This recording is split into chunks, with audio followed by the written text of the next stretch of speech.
Well, finding and buying several acres of land in any major city's downtown area to build a park is a difficult thing to do. But what if instead of building out, you build up? Well, that's exactly what's happening in several cities, including Atlanta. Fox 5's Emily Aketa joins us live with a design breaking ground all across the country. Emily. Well, as many drivers are aware, some sections of Atlanta's downtown connector spans 14 lanes wide. Now picture this, a platform of park space sitting on top of those 14 lanes. Take a look.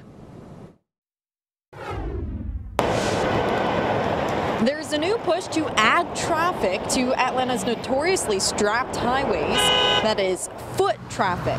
Several proposals in the city suggest building up to create more green space for pedestrians. We're essentially filling in a hole over a highway. The most extensive project is dubbed The Stitch. Planners from the nonprofit Central Atlanta Progress want to cap a 3/4 mile stretch of the downtown connector with urban parks. Festivals, gatherings, picnics, throwing a frisbee, and I think it's hard to envision in this particular space, but it can happen, and it has happened in other cities. Dallas covered part of a freeway with its Clyde Warren Park in 2012. Since then, more than 6 million people have visited.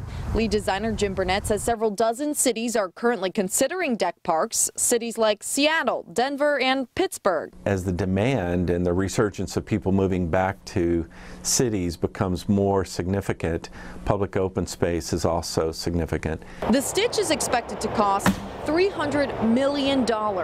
Critics say spending that kind of money on a park limits how much can go to other important projects like public transit and affordable housing. Building a nice large piece of infrastructure like this is always appealing on a political cycle, but if this sits in an ocean of automobility, what are we really accomplishing in terms of making Atlanta a livable, walkable, vibrant community?